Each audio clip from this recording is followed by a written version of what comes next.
everyone, my name's Emma. Today we are talking about horses, how they represent freedom and feminism, and how they also don't represent that. When it comes to choices and decisions, the ones we make with more intention will help us create the world that we want to live in. So we talk about here on this channel, how can we take our power back every single day and every single moment by making more intentional choices? Horses are a representation of freedom to many women. In Wonder Woman's era, there was women constantly riding horseback and shooting bow and arrow and having this ability to move freely. Now, in the real world, horses actually represented the same thing. Many women were only allowed to ride side-straddled on a horse, and that made them dependent on a man to guide the horse and to help them get onto a horse riding saddle. They weren't able to go very fast, meaning the distances they could go was very limited and was always dependent on a man. So during the 1920s, when women began to just ride horses straddled, which is the normal way people get on a horse today, that's how normally people get on horses today, women were able to go much further distances, and they were able to do so independently. So for many women of that time, horses represented freedom. Now, when we talk about feminism during that time, Mary Wollstonecraft created the first feminist piece of writing called The Vindication of the Rights of Women. I will post down below either an article or an actual PDF version of the book itself that she wrote, but I want to talk a bit more about that and how feminism, when it first began, only included middle class and white women specifically, and how though abolition was a big part of the movement at the time and trying to get freedom for the enslaved population, feminism did not embody women of any color besides being white. So, horses to white women represented freedom, but to enslaved women represented continued capture. And I'm going to post down below Mary Prince and her narrative. She is the first enslaved woman to release a narrative about her story. And in there, she talks quite often about how the horses were treated better than her. So horses are now seen as, to white women, freedom, and to enslaved women, this continued capture. So there's an interesting connection between how horses, which seem to almost be irrelevant to both movements, really represent the disparities in classes and in the genders. So I will link all of these different things that I just talked about down below so you can check them out on your own. I did quite extensively talk about this in one of my classes and wrote papers on it, and I'm continuing to develop different points on it. But I wanted to share that with you, that when we talk about feminism and veganism, there's so many different aspects of it that are not very transparent. There are so many parts of it that we continue to not know the full truth about.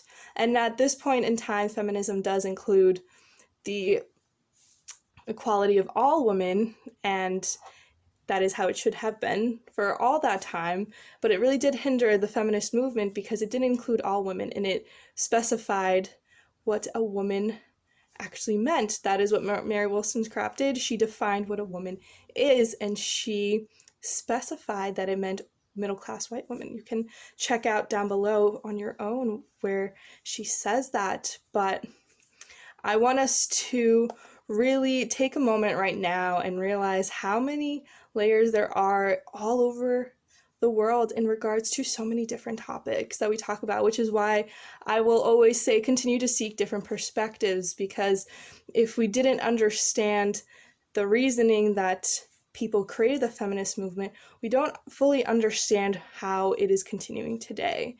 And that goes for every movement that's happening. There is so much more than meets the eye, and just going on anything surface level really doesn't do it justice. So horseback riding in Wonder Woman really did represent freedom and independence, and these women were able to go wherever they pleased, which is wonderful to see. And for a lot of women, when they began to ride horses independently, that is when they were able to go to places on their own and not be dependent on anyone. But that freedom was not something that was afforded at the same time to every woman. And as the end of January is coming, I want to make it clear that I am going to continue to talk about the disparities about what is happening in different movements and what has happened in the past year and how much has come to the surface and what we need to continue to talk about and why we need to continue to have uncomfortable conversations and to point out what history actually did and where it has brought us and where we can go from there. I really want to create a safe space for us to have these conversations that we don't want to, but at the end of the day, the silent have only ever helped the oppressor and never the oppressed. And if we don't know what actually happened at the start of these movements, what's happening in them right now, we will never know the full truth of what's going on, and we are only doing ourselves a disservice and the whole world at large. So if you learned something today, I hope that you leave a comment, leave a like, subscribe, whatever you want to do. But I just want to make it clear that perspective is something that we need to continue to seek. And even though movements may look a certain way today, even just a few short 100 years ago, they looked very different. And to know these different reasonings will strengthen the current movement because we know how far it has come. And to continue to break down these beliefs every single time that we see them, to say, hey, this is what happened, this is what's happening now, this is where we stand today. And that is what's going to create this shift and this change where we want to create a world of equity, to create accessible resources to everyone. But we need to understand the history of how we got to where we are today in order to move forward in a way that is actually representative of what was and what needs to be. So you get to choose every single day how you're going to interact with your world. Are you going to choose to seek perspective over and over again, to speak with people, to engage with the world that you live in, or are you going to choose to stay silent? And again, silence never helped those that were oppressed. And we've seen this past year and for a long time that there is so much that's going on in the world where we can step up and say, hey, I have a choice, I have a voice, and I'm going to choose to use it. We need to choose every single day to stand up for what we believe in and to create actions in our lives that represent and reflect what we claim to believe in. And I want us to all step into this new world together. It is going to make you uncomfortable. It is going to force you to grow in ways that you never thought were possible, but it is going to make you the greatest version of yourself. And remember, the person that you are already exists inside of you. We just need to keep removing these layers from society that has forced us to believe certain things that don't actually identify with what we truly believe in. But we need to have those moments where we sit down and we do our writings, where we figure out what got us to where we are, and to figure out the lessons, to let it go, and then to move forward and embrace the change that is possible if we all take these steps forward together.